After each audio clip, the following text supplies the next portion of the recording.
This is only a test. Can you say something for me, Bob? Yeah, what would you like to know? Okay. Okay, this is Joe Schaefer, and I'm interviewing Mr. Bob Princinsky. We're at his house in Chesname, and sponsoring this is the English 2 Honors Oral History Project. And the date is January 2nd, 1990. Okay, Bob, I'd like to ask you, what can you remember about your boyhood chores on the farm?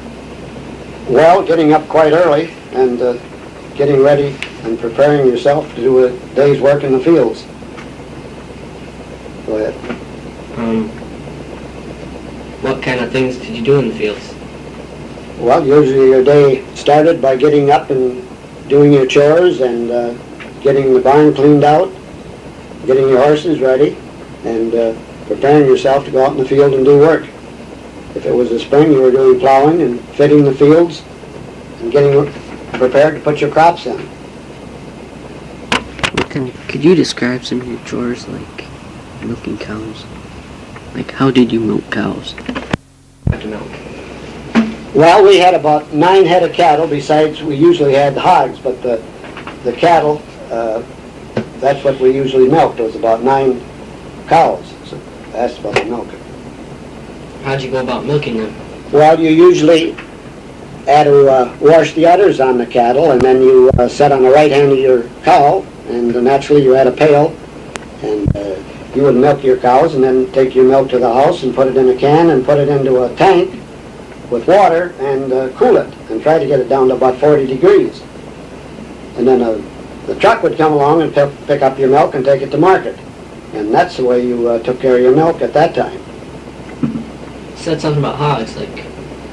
Well, we usually have about 3 brood sows, and then twice a year you'd probably have 25 or 30 cattle for market. And that was the way you did raising hogs. What about the horses? How did they fit in? Well, we usually, on an average 80-acre farm, you had about 4 horses or 2 teams, and that would take care of your field work.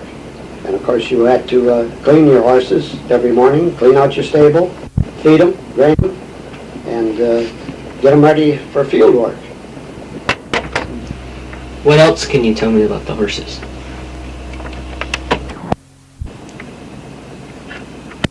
The horses was to pull your implements in your field. They were not riding horses, they were strictly work horses. And that's the main purpose for your horses on the farm. Can you describe the types of crops that your family raised? Well, usually you had a variety of crops. You had wheat, oats, white beans, and corn were your main crops. And of course there was always hay to take care of your livestock. Yeah. Was about to take care of the stock that you had on your farm. The only thing you sold probably would be beans. Very little grain was sold. It usually went back into production right on your own farm. Did you thresh grain? And can you describe what you remember? Father? Or... Oh yeah. Was that thing on? Oh, that every year you thrashed grain. You went all over the neighborhood and thrashed grain, wheat, and all your grain was thrashed. That is the only way that you had to do it. You had a grain binder, and of course naturally you had to cut it and shock it, and then it was either hauled into the barn or hauled to the grain separator, and you thrashed it. Did a lot of people gather around? Usually your neighborhood would change help, and of course that's the way you got your work done when it come to thrashing grain or beans or corn or whatever it was. If it was corn, you would use a corn husker. And if it was grain, you used a thrashing machine, they called it. And beans were the same thing. But that's the way it was done then. What was the thrashing machine like? How did it operate? Do you remember? Oh, well, it was a very large machine, and of course it was run by a large tractor with a belt, and one of the gentlemen in the neighborhood owned in fact, it was a neighbor that had the thrashing machine and all the machinery to do the work. Do you remember ever shelling corn? Corn was shelled a lot, and it was a hand sheller that you turned by hand. And then it was, you would feed one cob to a time, and it would go down through the machine and come out shell corn, and the cob would come out the other side. Were there any differences in the work and chores that needed to be done from a season to another? Well, the difference was that in the summertime you didn't have as many chores to do because your cattle were out in pasture, so you didn't have to take care of them as much in the barn, but your horses were pretty much the same because they usually stayed in the barn. You might put them out in the summer some, but they were usually in the barn, but the cattle were out in pasture. So that would be the difference on doing chores. There was much more chores to do in the wintertime than in the summer. How was that, winter? Well, you had all your cattle inside, where in the summer they were out, and you didn't have to bed them down and clean out your stable like you would in the wintertime. In the wintertime they were usually in the barn all the time and just let out to water and exercise. And that's why there was much more work in the winter. Was there any difference between the spring and the fall? Not really that much difference because in the spring your livestock was all turned out, and in the fall they were put back in the barn. That's when your chores really started, more chores than normal.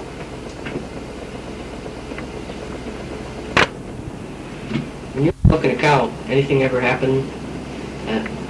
Well, what usually happened quite often was if you had a cow that didn't like being milked, they would kick and spill your milk, and you would have a mess. That would happen occasionally because some of them just didn't like being milked. How did you settle them down? Well, usually, but the only thing you could do is have patience. You didn't really want to get too rough with the animals because that didn't seem to work either. So that was about your best do, was to have patience. Anything ever happen when you were working in the fields with horses? Well, you would have things happen. It happened that I did have a team run away, and that wasn't unusual because horses would do that when you were working in the field. If they became frightened, why, there would be times you would hear teams running away, and that happened quite often.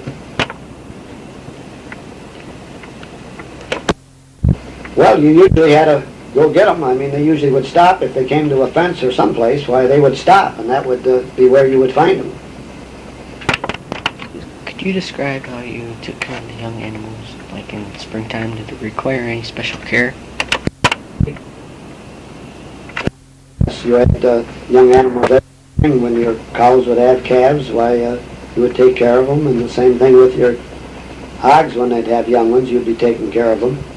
And of course, I had quite a few rabbits at that time, and of course you would take care of the rabbits, and that would be taking care of a lot of animals.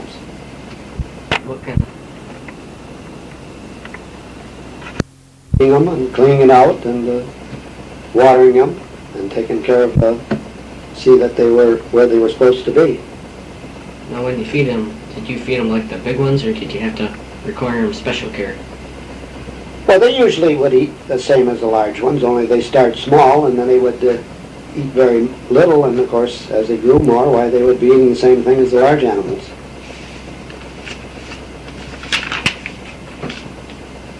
You ever get caught not doing your chores?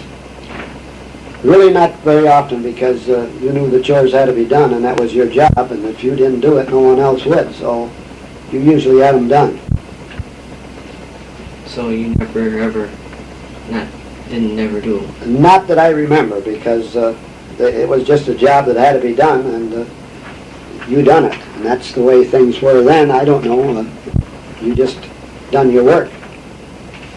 Now, was the farm the only source of income that you had, or? At that time, yes. Of course, we did have an apple orchard, and of course that was the source of income.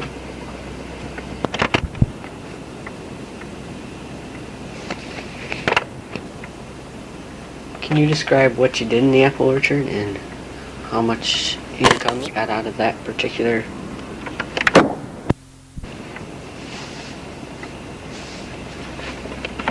Trees, and that would, about 2 acres of orchard.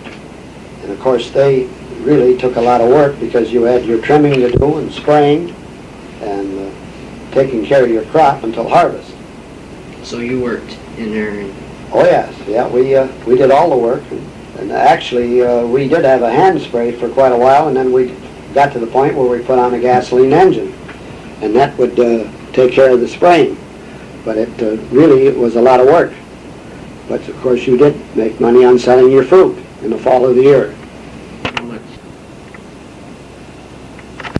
Well, the one year I remember in particular, we had around 3,000 bushel of apples, and of course your top variety of apples at that time were selling for $2.50 to $3 a bushel.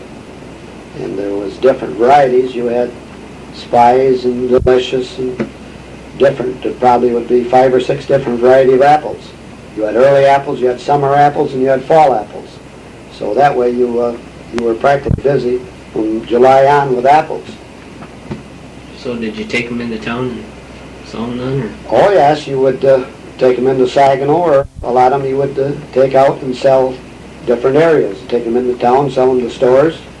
And the biggest market was actually sold right there along the road to where you lived.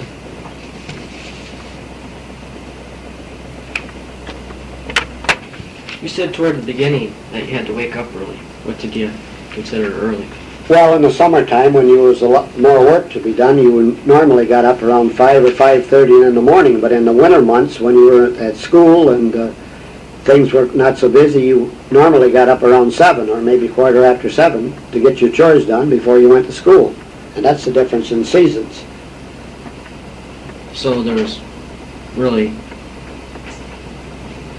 a lot of difference then. You mean between... Waking up.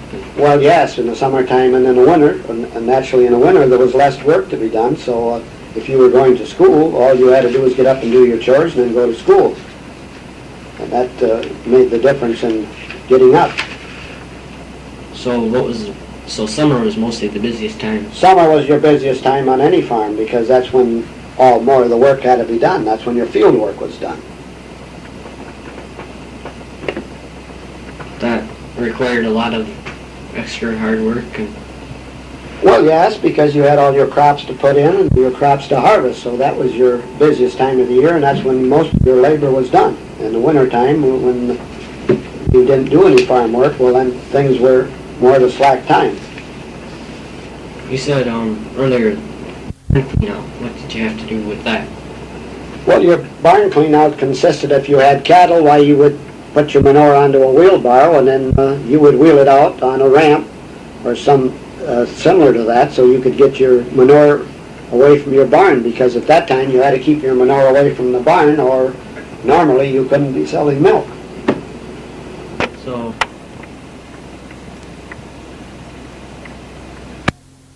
The manure was all returned back onto the field with a manure spreader and hauled out for back onto the fields. And that was usually done in the summertime or early spring if you had time to get it out back under for fertilizer. can you describe the chores that you had to do after school? Was there any difference than the ones in the morning?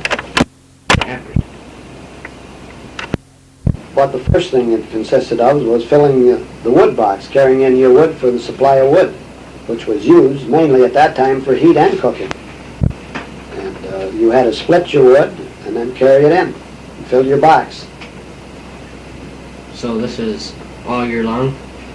Well, in the summertime, naturally, you were off pretty light on that deal because it was only used for cooking in the summertime, so you didn't use very much wood in the summer. But in the wintertime was when you really had to haul in the wood. And when did you chop the wood? Well, you usually cut your wood in the spring of the year, and then of course you would be put on a pile, which they called a buzz pile, and it would be cut up with a buzz saw, and then it would be split and piled, and in the fall of the year you would haul it up and store it in your woodshed or outdoors, wherever you had a place to keep it. And then through the winter months you would burn it. Do you remember anything else? Well, it seemed like there was always something that should be done. If it wasn't cleaning the stable, why, it would be something else. Such as? Well, there was always chores to be done around the farm, and it seemed like that was one day after another was pretty much always the same chores.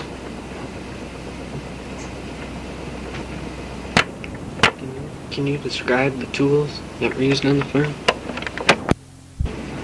Well, your main tools usually for fitting the field was a plow and a drag and a land roller, and usually most people had a disc.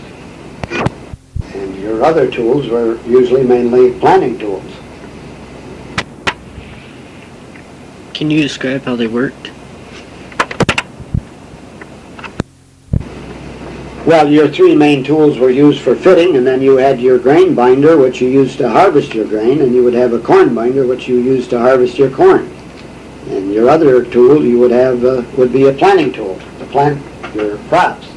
You would have a grain drill and usually a corn planter, and that would consist of your tools for planting your crops.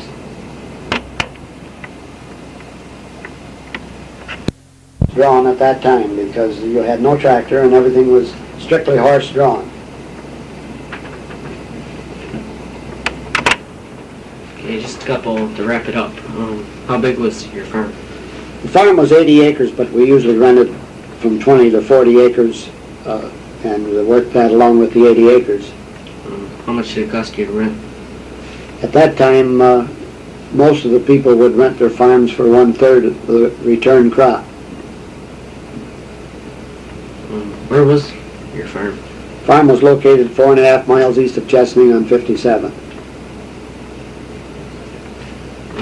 When you worked, how many brothers and sisters did you have? Maybe help you out? Well, originally there was 4 boys and 5 girls. I was the second youngest of the family. So you basically had a lot to do just by yourself. Well, yes, because as the rest of the brothers and sisters grew up, they naturally left home and got a job away from home.